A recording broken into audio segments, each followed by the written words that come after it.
Porque a palavra do Senhor fala, né? Em Mateus 4:4, que nem só de pão viverá o homem, mas de toda palavra que sai da boca de Deus. E aqui também, no versículo 25 diz, cuidado, não rejeite aquele que fala. Se os que se recusaram a ouvir aquele que os advertia na terra não escaparam, quanto mais nós, se nos desviarmos daquele que nos adverte dos céus. Será que a gente vai escapar? Se na terra Deus usou pessoas aqui, e os que da terra estavam vendo as pessoas, né? Estavam vendo e ouvindo, não escaparam do castigo. E se nós nos desviarmos do Senhor que dos céus nos fala, será que vamos escapar também? Não, não vamos.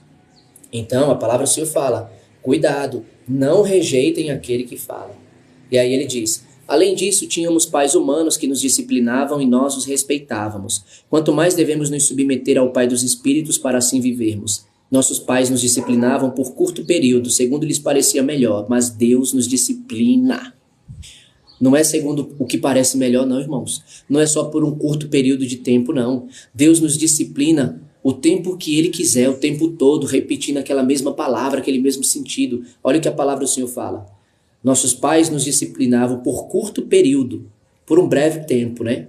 Às vezes chamavam, vem cá, senta aqui. E aí falava ali sentado no sofá, aqueles 30, 40, 50 minutos, uma hora. Pronto, no outro dia eu não tocava mais nenhum assunto, não falava mais. Foi ali, ó, a repreensão, a disciplina que os pais deram. Mas Deus não é assim, irmãos. Nossos pais nos disciplinavam por curto período, segundo lhes parecia melhor. Mas Deus nos disciplina para o nosso bem, para que participemos de sua santidade. Então Deus não fala só uma vez sobre um assunto. Deus fala duas, Deus fala três, Deus fala quatro, Deus fala quantas vezes Ele quiser. Que é para o nosso bem, para a gente poder participar da sua santidade. Sabe o que significa isso? Significa Deus nos libertar de quem o pecado nos engana, fazendo a gente achar que é. Deus nos libertar de nós mesmos e nos tornar quem nós fomos criados para ser. E nos tornar em novas criaturas. E nos tornar de fato santos, limpos, puros, verdadeiros, sinceros, reais. Por quê? Porque a palavra do Senhor diz, mas Deus nos disciplina para o nosso bem, para que participemos da sua santidade. Então é por isso que ele diz para a gente não rejeitar a disciplina dele. Porque se a gente rejeitar a disciplina dele, se a gente rejeitar ele que nos fala, então a gente não vai participar da sua santidade. Porque só participa da santidade de Deus quem aceita a disciplina de Deus. Quem é rejeitado, quem é corrigido por Deus. Mas quem não escuta Deus, quem rejeita Deus, quem não se santifica, então esse não vai ter participação na santidade de Deus, porque está rejeitando a santidade de Deus. Porque só quem é como diz a palavra, que devemos buscar a santidade, porque sem santidade ninguém verá o Senhor. E esse verá o Senhor ali não é só de vê-lo não, irmãos, mas é de estar com Ele, é de viver com Ele. É por isso que a palavra diz, nossos pais nos disciplinavam por curto período, segundo lhes parecia melhor. Mas Deus nos disciplina para o nosso bem, para que participemos da sua santidade. Nenhuma disciplina parece ser motivo de alegria no momento, mas sim de tristeza. Mais tarde, porém, produz fruto de justiça e paz para aqueles que por ela foram exercitados. Olha só.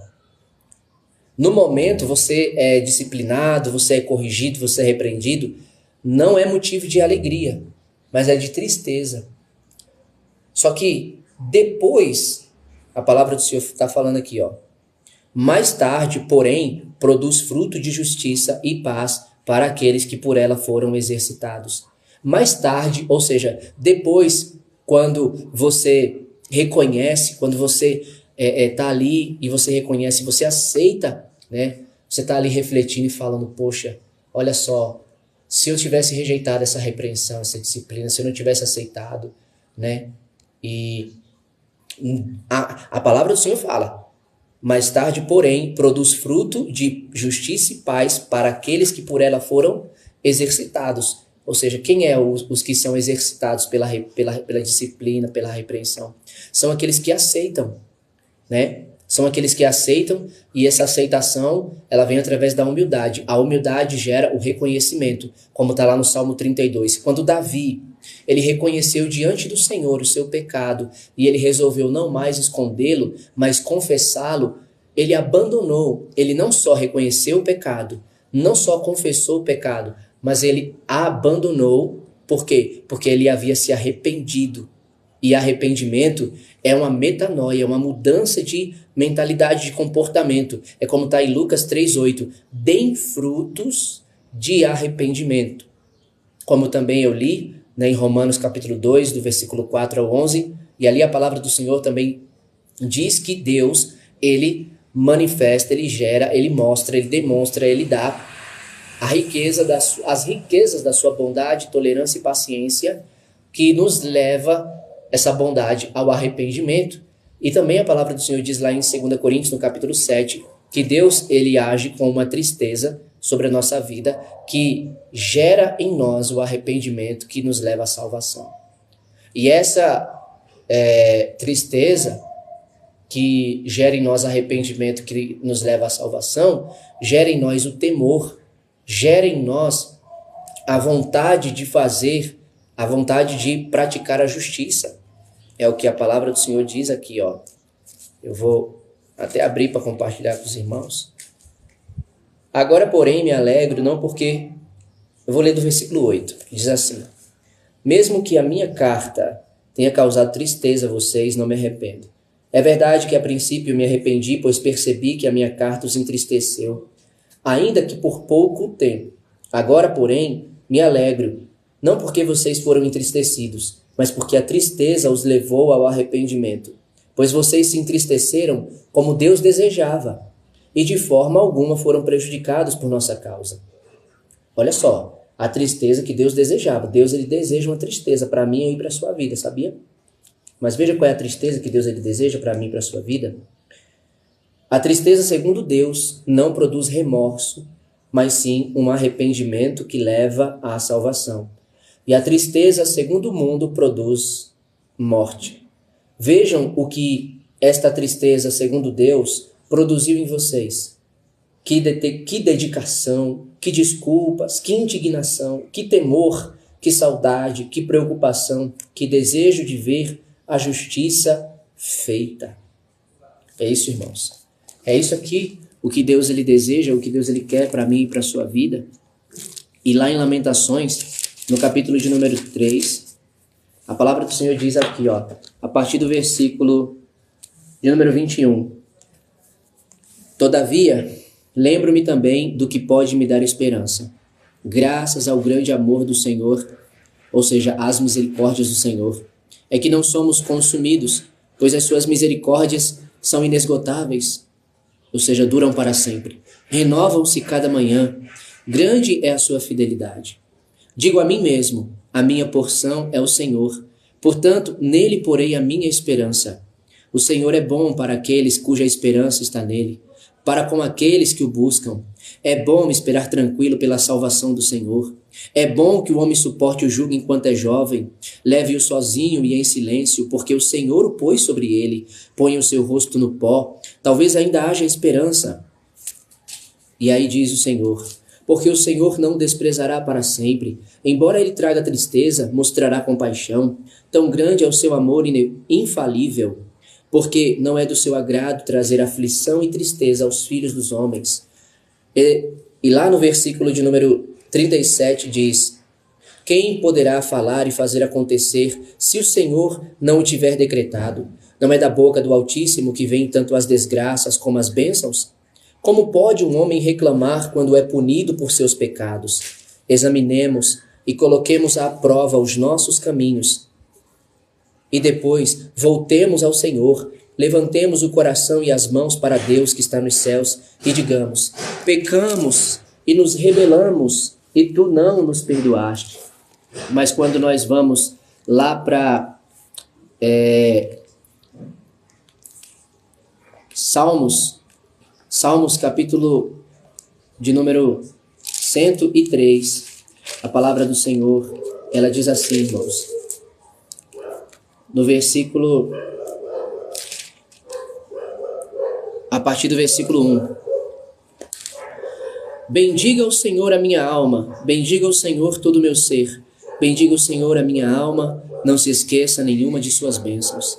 É Ele que perdoa todos os seus pecados e cura todas as suas doenças, que resgata a sua vida da sepultura e o coroa de bondade e compaixão, que enche de bens a sua existência, de modo que a sua juventude se renova como a águia. O Senhor faz justiça e defende a causa dos oprimidos. Ele manifestou os seus caminhos a Moisés, os seus feitos aos israelitas.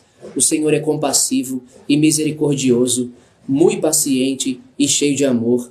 Não acusa sem cessar, nem fica ressentido para sempre. Não nos trata conforme os nossos pecados, nem nos retribui conforme as nossas iniquidades.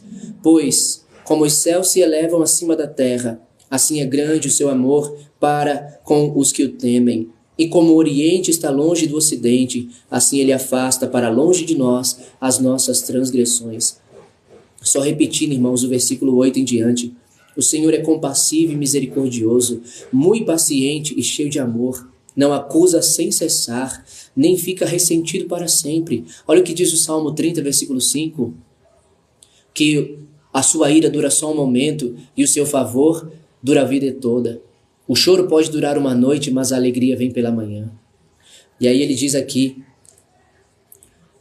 não nos trata conforme os nossos pecados, nem nos retribui conforme as nossas iniquidades. Pois como os céus se elevam acima da terra, assim é grande o seu amor para com os que o temem. E como o Oriente está longe do Ocidente, assim ele afasta para longe de nós as nossas transgressões. Como um pai tem compaixão de seus filhos, assim o Senhor tem compaixão dos que o temem, pois ele sabe do que somos formados. Lembra-se de que somos pó. A vida do homem é semelhante à relva. Ele floresce como a flor do campo, que se vai quando sopra o vento. Tampouco se sabe mais o lugar que ocupava. Mas o amor leal do Senhor, o seu amor eterno, está com os que o temem, e a sua justiça com os filhos dos seus filhos, com os que guardam a sua aliança e se lembram de obedecer aos seus preceitos. O Senhor estabeleceu o seu trono nos céus, e como rei domina sobre tudo que existe. Bendigam o Senhor, vocês, seus anjos poderosos, que obedecem à sua palavra. Bendigam o Senhor, todos os seus exércitos, vocês, seus servos, que cumprem a sua vontade. Bendigam o Senhor, todas as suas obras, em todos os lugares do seu domínio. Bendiga o Senhor a minha alma. E no versículo: bendigam o Senhor todas as suas obras, em todos os lugares do seu domínio. Bendiga o Senhor a minha alma. E no capítulo 66, a palavra do Senhor diz, olha só: clamem a Deus, povos de toda a terra. Cantem louvores ao seu nome glorioso. Louvem-no gloriosamente. Digam a Deus: quão temíveis são os teus feitos. Tão grande é o teu poder que os teus inimigos rastejam diante de ti. Toda a terra te adora e canta louvores a ti. Cantem louvores ao teu nome. Canta louvores ao teu nome. Venham e vejam o que Deus tem feito, como são impressionantes as suas obras em favor dos homens.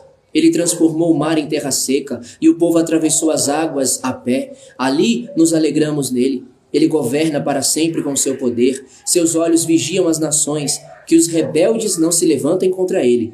Bendigam o nosso Deus, ó povos, façam ressoar o som do seu louvor. Foi ele quem preservou a nossa vida, impedindo que os nossos pés escorregassem. Pois tu, ó Deus, nos submeteste à prova e nos refinaste como a prata, fizeste-nos cair numa armadilha e sobre nossas costas puseste fardos. Deixaste que os inimigos cavalgassem sobre as nossas cabeças. Passamos pelo fogo e pela água, mas a um lugar de fartura nos trouxeste. Para o teu templo virei com holocaustos e cumprirei os meus votos para contigo, votos que os meus lábios fizeram e a minha boca falou, quando eu estava em dificuldade. Aclamem a Deus, povos de toda a terra. Cantem louvores ao seu nome, cantem louvores ao seu glorioso nome, louvem-no gloriosamente. Oferecerei a ti animais gordos em holocaustos, sacrificarei carneiros cuja fumaça subirá a ti, e também novilhos e cabritos. Olha o que diz agora o versículo 16 em diante. Venham e ouçam todos vocês que temem a Deus. Vou contar-lhes o que ele fez por mim. A ele clamei com os lábios, com a língua o exaltei. Se eu acalentasse o pecado no coração, o Senhor não me ouviria. Mas Deus me ouviu, deu atenção à oração que lhe dirigi.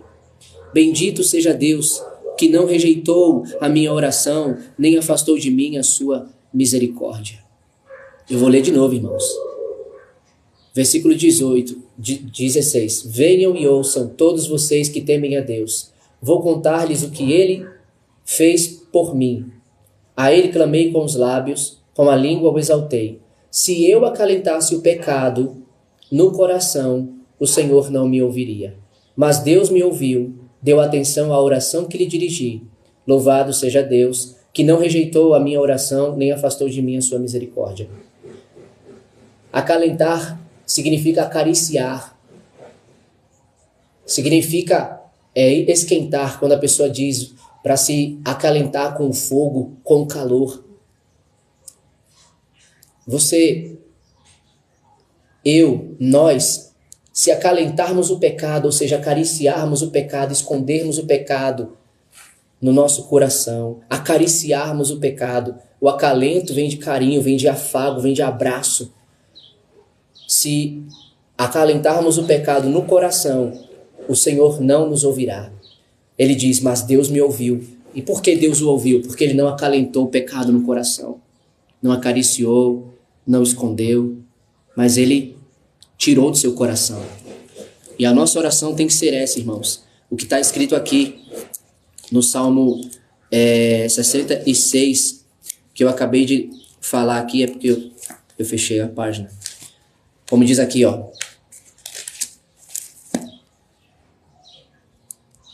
Mas Deus me ouviu, deu atenção à oração que lhe dirigi. Louvado seja Deus que não rejeitou a minha oração, nem afastou de mim o seu amor, a sua misericórdia. E essa tem que ser a nossa oração. Salmo 139. Olha o que diz a palavra do Senhor lá no final do capítulo.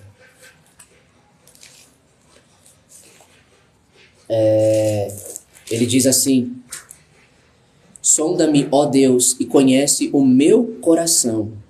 Prova-me e conhece as minhas inquietações. Ou seja, vê se há em mim algum pecado. Aí ele diz, sonda-me, ó Deus, e conhece o meu coração. Prova-me e conhece as minhas inquietações. Vê se em minha conduta algo te ofende. Vê se há em mim algum pecado e guia-me pelo caminho eterno. No Salmo de número 130, irmãos, a palavra do Senhor diz assim: das profundezas clamo a ti, Senhor. Ouve, Senhor, a minha voz. Estejam atentos os teus ouvidos às minhas súplicas. Se tu, soberano Senhor, registrasses os pecados, quem escaparia? Mas contigo está o perdão para que sejas temido. Espero no Senhor com todo o meu ser, e na sua palavra ponho a minha esperança. Espero pelo Senhor, mais do que as sentinelas pela manhã. Sim, mais do que as sentinelas esperam pela manhã. Põe a sua esperança no Senhor, ó Israel, pois no Senhor há amor leal e plena redenção. Ele próprio resgatará Israel de todas as suas culpas. No Senhor há redenção, há remissão no Senhor. Ele nos redimirá, ele nos perdoa, ele nos resgata, ele nos cura. Olha o que a palavra diz, irmãos, no versículo de número 4, no versículo 3 e 4. Se tu, soberano Senhor, registrasses os pecados, quem escaparia? Mas contigo está o perdão para que sejas temido. E o versículo 1 e 2 ele diz: das profundezas clama a ti, Senhor. Ouve, Senhor, a minha voz, estejam atentos os teus ouvidos às minhas súplicas. E lá no 66, a palavra do Senhor diz que se acalentarmos o pecado em nosso coração, ele não nos ouve.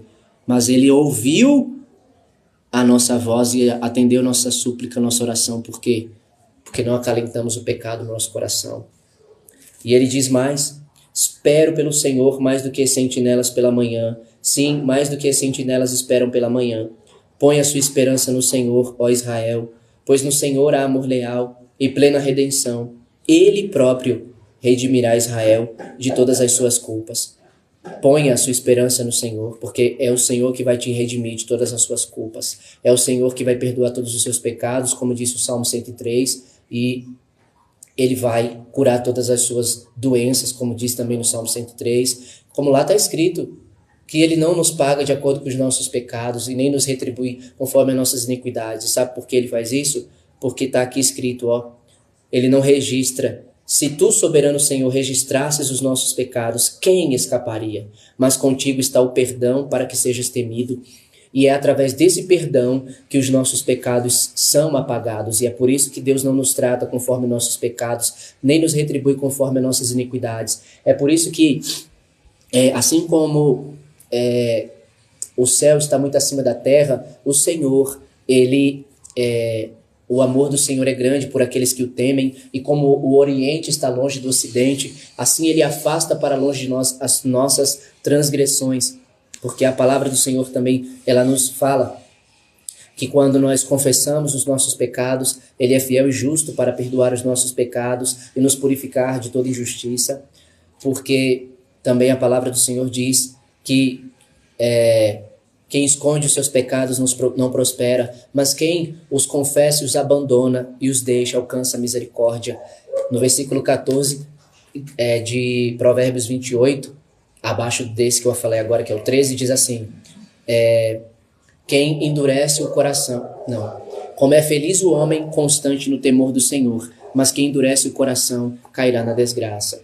E a palavra do Senhor fala, irmãos, que o endurecimento do coração levou, como eu falei no início, aquele povo de Israel, como está lá em 1 Coríntios capítulo 10, levou aquele povo de Israel a perecer, a morrer, né? Como o Senhor diz, né? Mas o Senhor não se agradou da maioria deles, por isso seus corpos ficaram espalhados pelo deserto.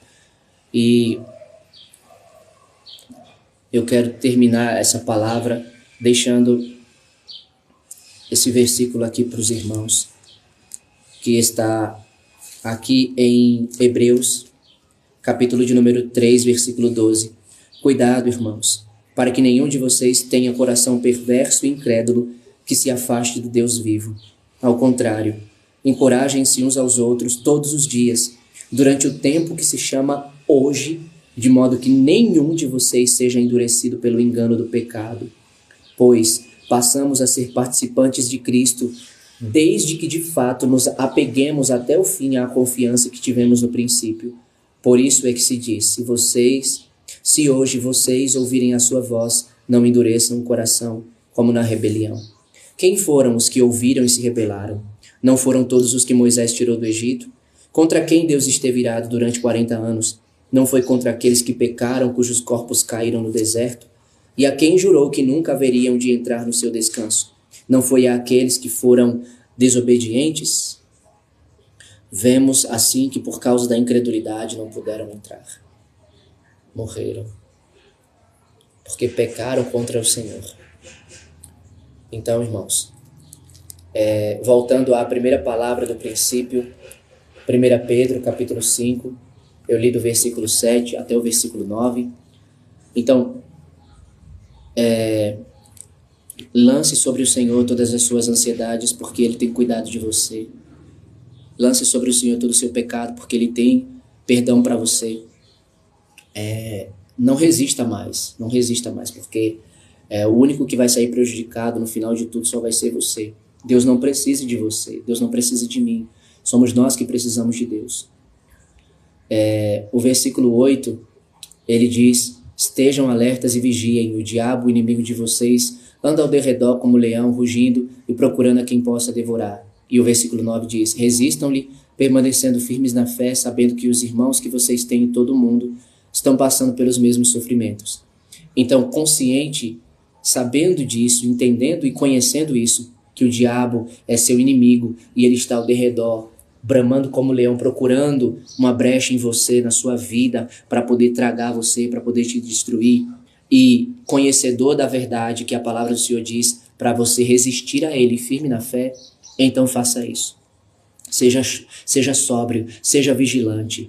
Não dê lugar ao diabo, como diz em Efésios 4:26. 4:27. Não dê lugar ao diabo.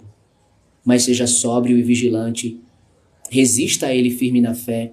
Como diz em Tiago 4:7. Submeta-se a Deus, resista ao diabo e ele fugirá de você. Achegue-se a Deus e ele se achegará a você. Limpe suas mãos, pecadores, e você que tem a mente dividida, purifique o seu coração. Se entristeça, lamente e chore, humilhe-se na presença do Senhor e ele te exaltará. É isso que a palavra de Deus manda para